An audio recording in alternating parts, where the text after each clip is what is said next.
Buenos días para todos, mi gente. Buenas tardes o buenas noches, dependiendo en el horario que esté viendo esta presentación. Espero que estén todos muy bien. Yo la verdad que estoy bien también.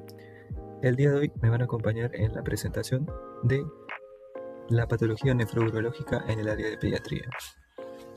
Un tema realmente importante y un tema que hay que tenerlo siempre en la mente, siempre presente. Vamos a iniciar la clase con un pequeño caso clínico en el cual tenemos un paciente que viene a la consulta por fiebre de 24 horas de evolución. En su enfermedad actual es un lactante femenino de 8 meses previamente sana que consulta por fiebre de hasta 39,5 centígrados de 24 horas de evolución. Los padres refieren irritabilidad, disminución del apetito y 2 episodios de vómitos alimentarios. Niegan tos, rinorrea, diarrea, exantema o contacto con personas enfermas. No recibe medicación habitual.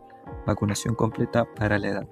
En el examen físico ya dijimos de la temperatura, que es de 39,2, frecuencia cardíaca de 150 latidos por minuto, respiratoria de 32 y una saturación de oxígeno a 99 en aire ambiente.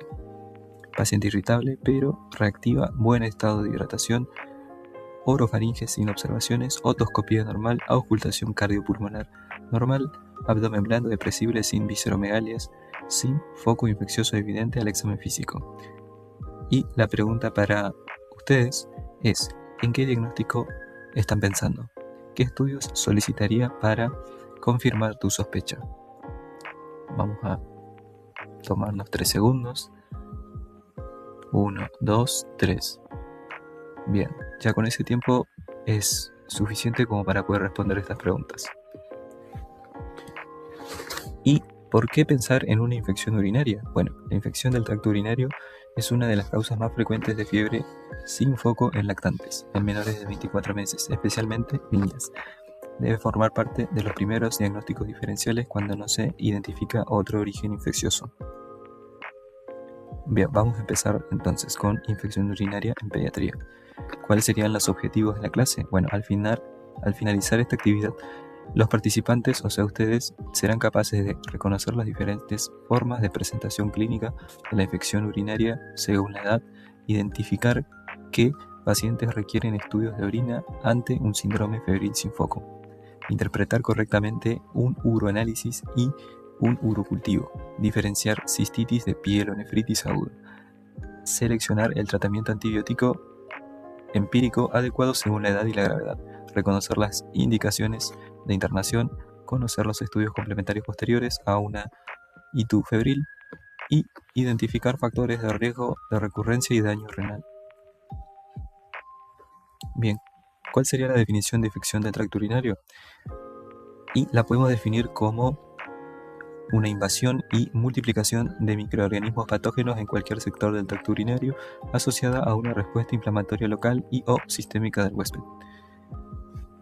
Desde un punto de vista clínico, comprende un espectro de enfermedad que incluye la bacteriuria sintomática, la cistitis o infección urinaria baja y la pielonefritis aguda, que sería la infección urinaria alta con compromiso del parénquima renal. Su importancia en pediatría radica en que constituye una de las infecciones bacterianas graves más frecuentes, especialmente durante los primeros años de vida, y pueden asociarse al desarrollo de cicatrices renales permanentes, hipertensión arterial y enfermedad renal crónica. El agente etiológico más frecuente es el Escherichia coli hasta en un 90% de los casos, pero también hay que pensar en la Klebsiella, en el Proteus y en el Enterobacter como otros agentes causales. Dentro de sus manifestaciones clínicas tenemos que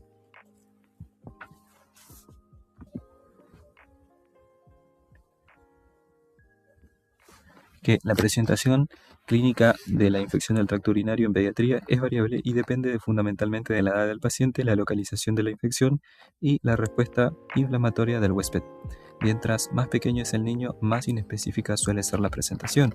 Y aquí vamos a tomar varios puntos a considerar. Por ejemplo, en recién nacidos que tengan menos de 28 días, las manifestaciones frecuentes suelen ser fiebre o hipotermia, rechazo alimentario, irritabilidad, letargia, vómitos, distensión abdominal, ictericia prolongada o inexplicada, mala progresión ponderal y signos de sepsis.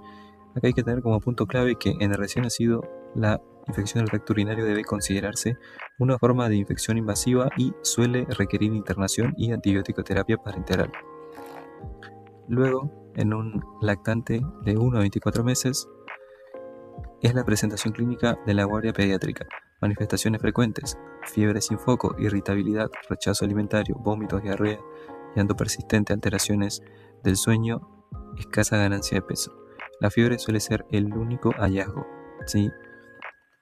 En cuanto a las manifestaciones según la localización, la cistitis es la inflamación limitada a vejiga y uretra que se caracteriza por ser afebril o presentar episodios de febrícula, suele estar con un buen estado general, síntomas miccionales predominantes y sin compromiso del estado general. Por otro lado tenemos a la pielonefritis aguda, que generalmente hay compromiso del parenquima renal, con fiebre alta, compromiso del estado general, vómitos, dolor lumbar abdominal, reactantes inflamatorios elevados, PCR o BCG. Es la forma con riesgo de producir cicatrices renales permanentes, entonces hay que prestar mucha atención a la pielonefritis aguda. En cuanto a los preescolares, hay que tener presente que a medida que el niño adquiere el lenguaje aparecen los síntomas más locales, como por ejemplo en la cistitis, disuria, poliaquiuria, urgencia miccional, dolor suprapúbico, incontinencia urinaria secundaria, mal olor urinario. En cuanto a la pielonefritis o infección urinaria alta, la fiebre suele ser muy elevada, con compromiso del estado general, vómitos, dolor abdominal y dolor lumbar. En cuanto a los escolares y adolescentes, la clínica se asemeja a la del adulto. En la cistitis tenemos que el paciente puede presentar disuria, urgencia miccional, poliaquiuria, tenemo vesical, dolor suprapúbico, hematuria macroscópica ocasional, y en la pielonefritis, fiebre mayor a 38 grados, escalofríos, dolor lumbar, náuseas y vómitos, puño percusión lumbar positiva.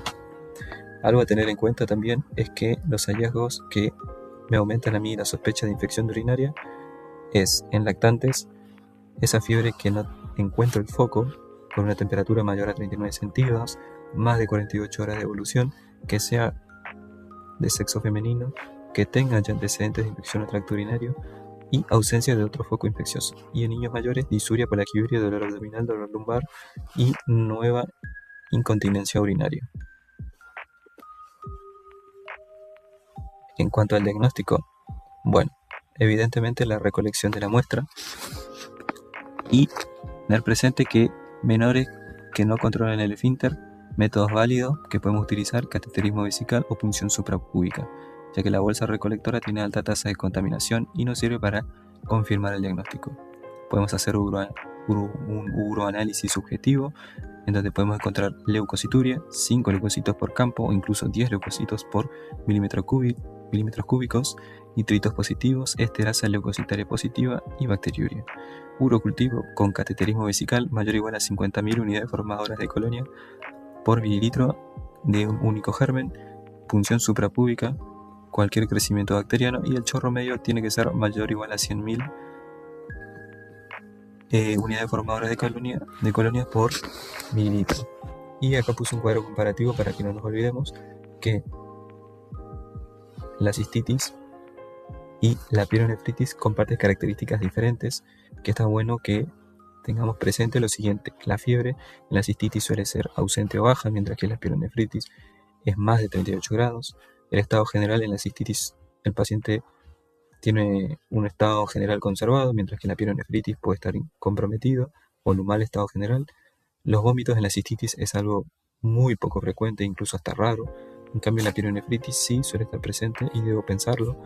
Y el riesgo de cicatriz renal en la cistitis no es lo habitual, de hecho casi no se reportan casos de eso. En cambio, la pielonefritis sí. Una cicatriz renal implica una pérdida de función en, por ejemplo, en toda la corteza de nuestra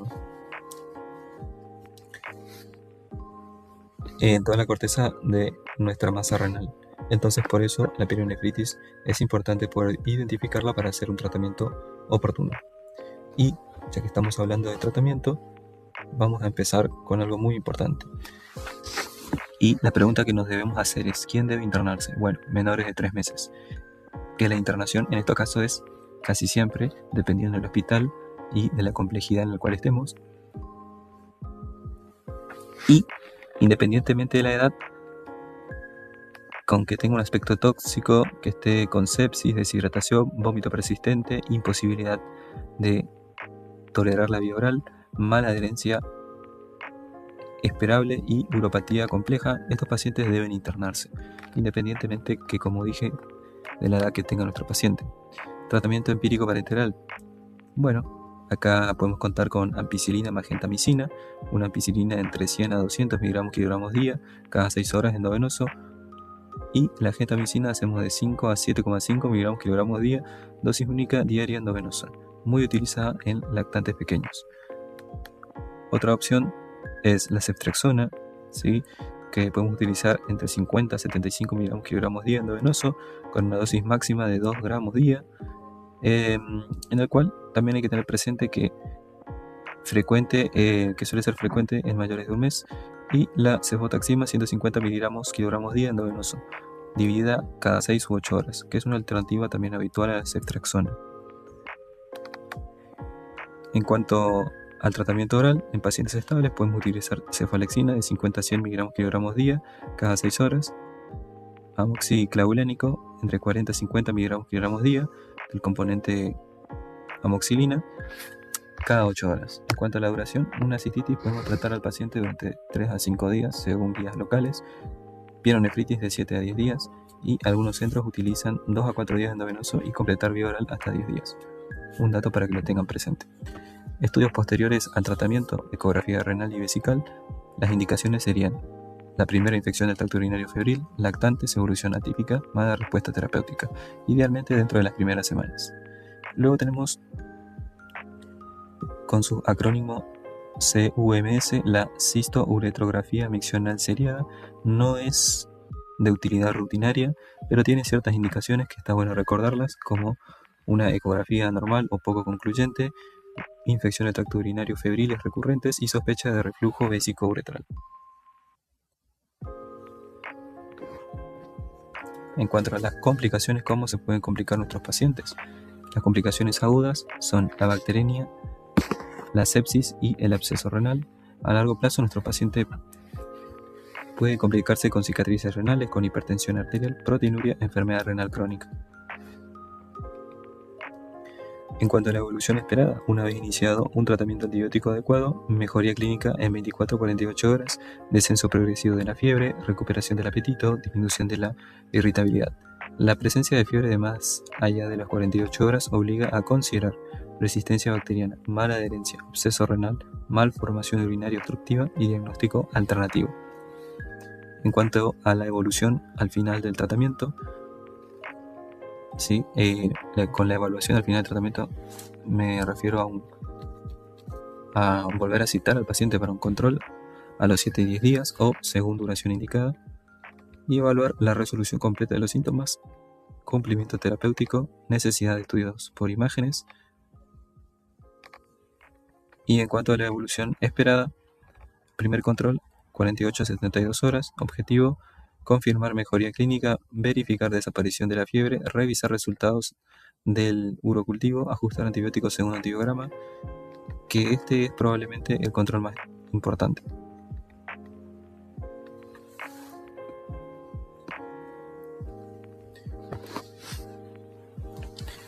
Si llegaste hasta esta parte del video, muchas gracias por tu atención. No olvides de suscribirte y activar la campanita para estar enterado de todas las nuevas clases que vienen por delante. Estaré resolviendo dudas o consultas en la caja de comentarios. Si quieres que suba una clase en particular, puedes comentarme y armaré y programaré subir esa presentación más adelante. Sin más, espero que estén muy bien, que tengan un buen día.